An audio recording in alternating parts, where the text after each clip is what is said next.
Bonjour et bienvenue sur votre nouveau site fédéralitude.org.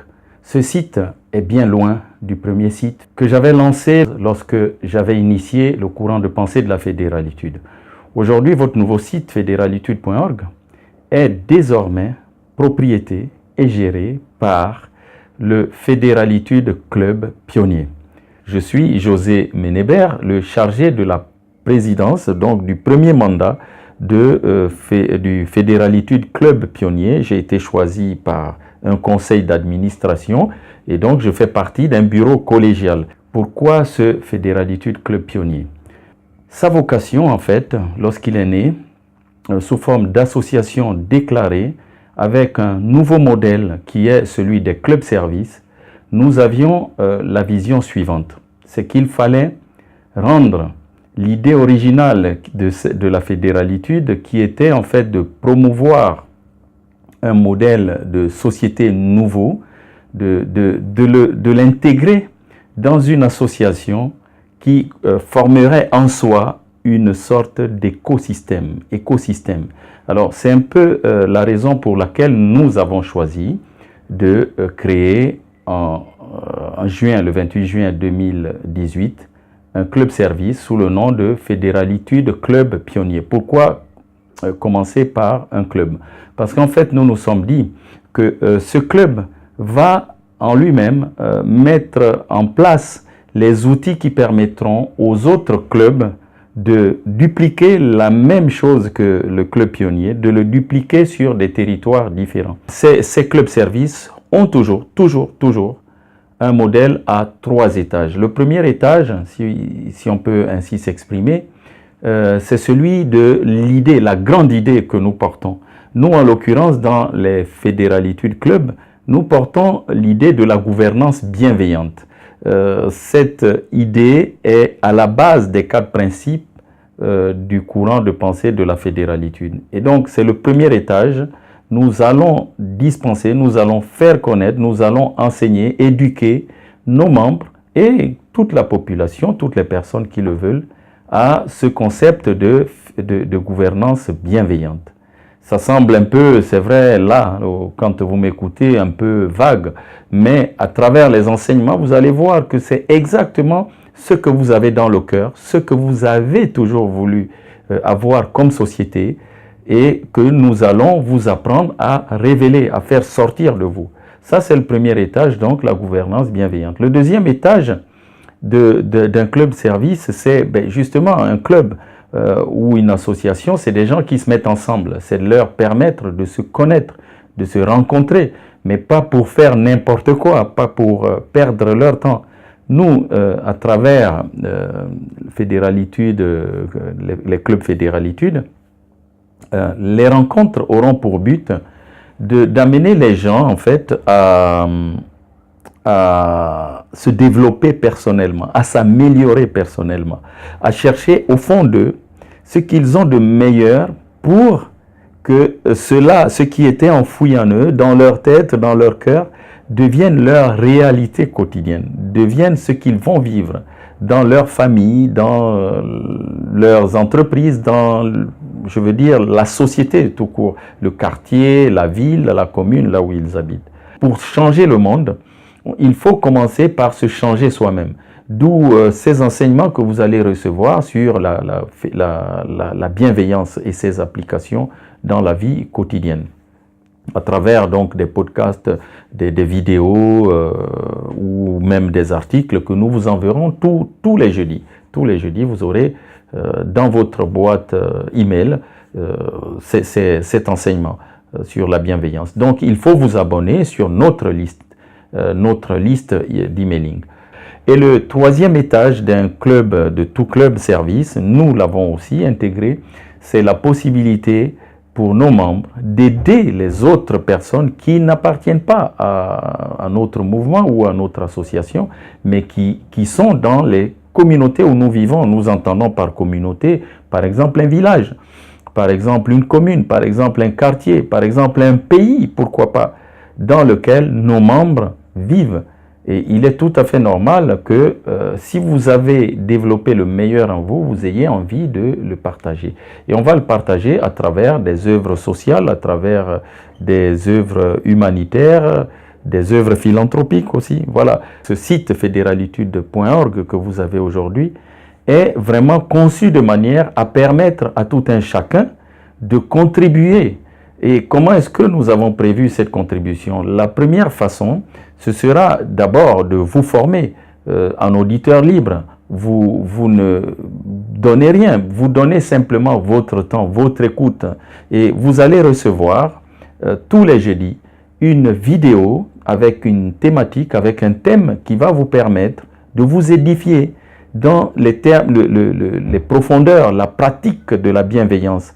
Et cette pratique, la bienveillance, on va la mettre en situation, on va vous montrer comment vous allez vous en servir dans votre vie de tous les jours, votre vie personnelle, votre vie familiale, votre vie sociale, ainsi de suite. Le deuxième élément qui vous permettra de participer, c'est de devenir un membre adhérent. Donc un adhérent, c'est quelqu'un qui n'est pas forcément impliqué, ne vient pas à toutes les réunions, ne participe pas à toutes les conférences ou ne va pas faire, supposons que nous ayons une œuvre sociale à faire dans notre commune, vous ne serez pas forcément sollicité, obligé de venir le faire. Donc, vous pourrez être un simple membre adhérent ou deuxième niveau de l'adhésion, c'est d'être un membre actif. Et là, bon, un membre actif, c'est vraiment quelqu'un qui donne son temps, qui donne son énergie, qui peut occuper des fonctions de chargé de la présidence. Eh bien, vous, en devenant membre actif, grâce à ce statut, vous pourrez, vous aussi, occuper les fonctions du club où vous serez, et pourquoi pas, du club pionnier. Le troisième niveau de votre implication, il réside dans un concept assez spécifique, c'est-à-dire que depuis que moi, à titre individuel, j'avais commencé le 20 juillet 2014, j'ai eu des gens qui m'ont soutenu, des gens qui sont venus vers moi et qui ont travaillé dès le départ, depuis 2014. En 2015, on a fait vraiment une grande rencontre estivale à Cachan, avec les mêmes membres qui ont mis la main à la pâte. Eh bien, ces personnes qui m'ont soutenu dès le départ,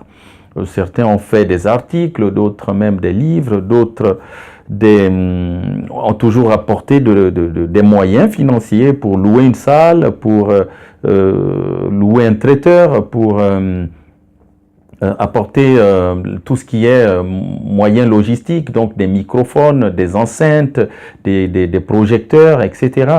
Préparer des plaquettes, préparer un tas de choses. Voilà. Ces personnes, en fait, ont constitué un collège qu'on a appelé le collège des pionniers. Et donc, la notion de pionnier montre vraiment qu'il y a eu des gens qui étaient un noyau, qui étaient soudés au départ pour faire émerger cette idée de gouvernance bienveillante, de fédéralitude et de la répandre. Et aujourd'hui, ce noyau de pionniers est en quelque sorte à la fois une catégorie de membres, mais aussi une distinction. Une distinction parce que c'est comme une récompense des efforts que chacun a pu fournir au cours des temps, au cours de la marche de la fédéralitude. Et donc, les pionniers internationaux, ce sont eux qui vont, au fur et à mesure, coopter des pionniers de clubs, donc des pionniers locaux, et des pionniers nationaux, des pionniers nationaux dans chaque pays, et peut-être monter en grade à coopter des pionniers internationaux. Donc, je pense que vous avez compris toute cette organisation. On a aussi des ambassadeurs. Ce sont des personnes qui portent en couleur nos valeurs, nos principes. On en a un aujourd'hui au Togo, qui est le premier, parce que c'est vraiment une personne qui est loin du noyau qui a lancé la fédéralitude sur le plan géographique, mais sur le plan spirituel, intellectuel, idéologique. C'est quelqu'un qui a bien compris où pouvaient mener nos valeurs pour élever les consciences des individus. Et c'est en élevant les consciences des individus qu'en réalité nous allons permettre à ces individus d'impacter dans leur environnement social, économique, environnemental, politique. Donc, autre chose aussi qui émerge, c'est que nous avons des gens qui ont des connaissances assez spécifiques en technique, en droit, en économie. Et, ces personnes vont entrer dans le comité des experts. C'est-à-dire que ça, c'est la grande annonce que nous comptons faire le 29 juin lors de notre congrès à Paris, 29 juin 2019. Nous allons, en quelque sorte, exposer à nos participants notre nouvelle organisation. Et cette organisation, comme aujourd'hui, en fait, le bureau sera constitué de 7 membres.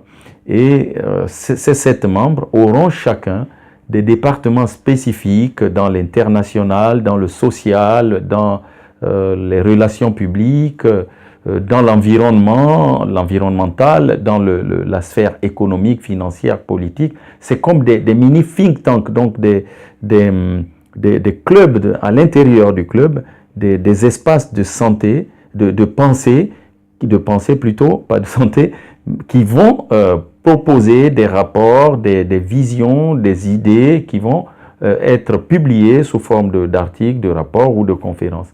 Donc nous avons besoin de tout le monde, depuis l'homme, le citoyen lambda qui mène sa vie dans sa commune, jusqu'à l'expert qui est spécialisé dans un point vraiment bien précis.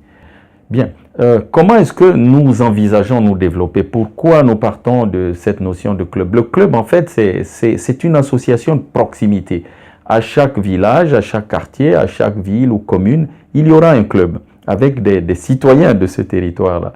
Eh bien, dans un pays, lorsqu'on aura dépassé le seuil de 3 clubs, donc au-delà de 3 clubs, à partir plutôt de 3 clubs, on pourra former une fédération nationale. Et ainsi de suite, 4 ou 5 clubs, 10, 20, 30, la fédération nationale aura pour but de coordonner et permettre à tous ces membres de clubs de différentes parties du territoire de se connaître. Quand on aura 3 ou 4 fédérations nationales de clubs fédéralitude, à ce moment, on pourra former une fédération internationale. Donc vous voyez bien que nous partons, c'est ce qu'on appelle la subsidiarité, nous partons de la base, nous partons du réel, du vécu, pour monter petit à petit en compétences et en organisation. C'est pour cela que nous sommes partis sur cette notion de club. Mais les clubs pourront ensuite s'agglomérer en fédération nationale et en fédération internationale. Et pourquoi pas un jour avoir une fondation de la fédéralitude. Aujourd'hui, par exemple, nous avons fusionné et créé un club en Suisse qui s'appelle OCD International Fédéralitude Club Suisse, qui est en fait le cas typique de clubs que nous voulons voir émerger un peu partout dans le monde. Voilà en gros ce que je voulais vous exposer à travers cette vidéo d'introduction dans le club, dans le site fédéralitude.org, et vous dire qu'il y a beaucoup de contenu que nous avons mis en place. C'est un contenu écrit, vous pouvez le lire, le parcourir, vous allez découvrir dans les profondeurs ce que nous avons appelé la fédéralitude dès le départ, et que les enseignements que nous enverrons dans vos boîtes email seront des enseignements gratuits. Par contre, les membres adhérents auront de temps en temps des exclusivités, des choses bien spécifiques que nous leur enverrons, parce que ce sont des choses qui leur permettront de s'édifier, de se développer, de se former, et dont ils verront les réalités, les retombées directement dans leur efficacité, dans leur façon de travailler, dans leur façon d'aborder les gens, de convaincre, d'influencer, de démontrer. Donc en fait, nous sommes aussi dans cette démarche de leadership transformationnel. Nous voulons que les personnes qui passent par la fédéralitude deviennent demain de vrais leaders qui participent à la transformation de leur communauté et de leur société et pourquoi pas de l'humanité. Je vous remercie de m'avoir écouté, d'avoir accordé votre attention à cette vidéo d'introduction et je vous dis à très bientôt pour d'autres enseignements, que ce soit des podcasts, des vidéos ou des audios. Abonnez-vous sur nos listes, sur nos chaînes YouTube, sur nos réseaux sociaux Facebook et je pense que nous ferons un très bon cheminement ensemble parce que la fédéralitude, c'est vraiment une grande ambition. Notre ambition, c'est de devenir la première communauté mondiale chargée de la promotion de la bienveillance dans toutes les sphères de l'homme, de l'humanité, que ce soit le social, l'économique, l'environnemental ou le politique. Et à ce sujet, dernière information, nous sommes d'ailleurs alignés sur certains axes des objectifs de développement durable fixés par l'ONU à l'horizon 2030 et espérons vraiment très bientôt être reconnus par l'ONU et ce sera aussi grâce à vous. À très bientôt. C'était José Ménébert, le chargé de la présidence du premier mandat du Fédéralitude Club Pionnier.